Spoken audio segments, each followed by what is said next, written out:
Hello friends, good morning to all. బాగున్నారు కదా? Yes. ఈరోజు టాపిక్ ఏంటో తెలుసా? కొన్ని పదాలు నిత్య జీవితంలో వాడుక భాషలో మాట్లాడుతూ ఉంటాము, కానీ వాటికి ఉన్న డిఫరెన్స్ ఏంటో తెలుసుకుందామా? ఫర్ ఎగ్జాంపుల్, సత్యము, నిజము. మామూలుగా ఆలోచిస్తే రెండు ఒకటే కదండి అంటారు, కానీ ఫ్రెండ్స్ చాలా తేడా ఉంది. సత్యం ఎప్పటికీ మారదు. యుగాలు మారినా, తరాలు మారినా సత్యం అనేది మారదు. కానీ నిజం అనేది మారచ్చు. ఇప్పుడు నా వయసు 50 సంవత్సరాలు అంటే అది నిజము. 50 సంవత్సరాల 11 నెలల 3 రోజులు అంటే అది ఈ రోజుకే నిజం. మరి రేపటికి అది అసత్యం. నేను ఈ వీడియో ఈరోజే పోస్ట్ చేస్తే నేను చెప్పింది సత్యము, రేపు పోస్ట్ చేస్తే నేను చెప్పింది నిజము కదా. ఎందుకంటే నిజం మారుతూ ఉంటుంది ఫ్రెండ్స్. మరి సత్యం ఏంటి? సూర్యుడు తూర్పున ఉదయిస్తాడు, ప్రతిరోజు ఉదయిస్తాడు, ప్రతిరోజు అస్తమిస్తాడు. ఇది సత్యం, అవునా? చంద్రుడు పౌర్ణమికి నిండు చంద్రుడుగా ఉంటాడు, మరి అమావాస్యకి చంద్రుడు ఉండడు. ఇది సత్యమే. అలాగే నేను అంటే భగవంతుడు, ఆత్మ అనేది కూడా సత్యమే, అవునా? ఎందుకు అంటే దేవుణ్ణి ఏమంటామండి? పరమాత్మ. మరి పరమాత్మలో భాగమే ఆత్మ.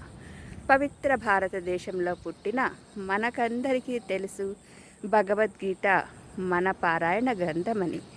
మరి భగవద్గీతలో చెప్పిందంతా ఏంటి? నాయన, నువ్వు శరీరానివి కాదు, నువ్వు ఆత్మవి. ఆయన 700 శ్లోకాలలో మనకి చెప్పింది అదే.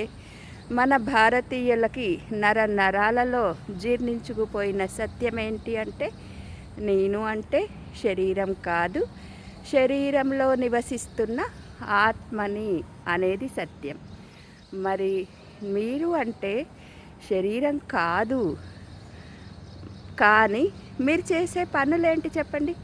పొద్దున్న లేస్తాం, వాకింగ్, జాగింగ్, ఇది శరీరానికి. రకరకాల టీలు, కాఫీలు, కోల్డ్ కాఫీలు, అది మనసుకి. ఉప్మా, పెసరట్టు లేదా ఇడ్లీ, దోశ, వడ, సాంబార్, మనసుకి నచ్చింది చేస్తున్నాం. మరి సాయంత్రం అయ్యేసరికి మిర్చి బజ్జీలు తింటున్నాం, సినిమాలకి, షికార్లకి తిరుగుతున్నాం. ఇది కూడా మనసు కోసమే. మరి రాత్రి పడుకుంటున్నాం అలసిపోయి, శరీరంకి రెస్ట్ ఇస్తున్నాం. అంటే శరీరం కోసం చేస్తున్నాం, మనసు కోసము చేస్తున్నాం. మరి ఆత్మ విషయం ఏంటి? మరి ఆత్మ ఉన్నది, నేను అంటే ఆత్మ అనేది సత్యమైతే మరి ఆత్మకి ఏం చేస్తున్నారు ఫ్రెండ్స్? ఆత్మకి చేయాల్సిందే ఆనాపానసతి ధ్యానం. అర్థమైంది కదా సత్యమేంటో? సత్యమేంటి? నేను అంటే శరీరం కాదు. శరీరం అనేది అర్థసత్యము.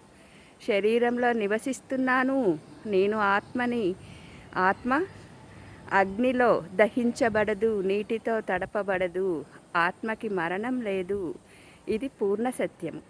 మరి ఆత్మకి మరణం లేదు, ఆత్మ నిత్యము, సత్యము అయినప్పుడు మరి ఆత్మ కోసం చెయ్యాల్సిందేంటి? ధ్యానము ఫ్రెండ్స్. మరి ఆ ధ్యానం మీరు చేస్తున్నారా? చెయ్యట్లేదా? అయితే ఆలోచించండి. ప్రతిరోజు పోస్ట్ చేస్తూనే చూడండి, ధ్యానం ఎలా చేయాలో చెప్తాను, వినండి, చెయ్యండి. Okay, thank you.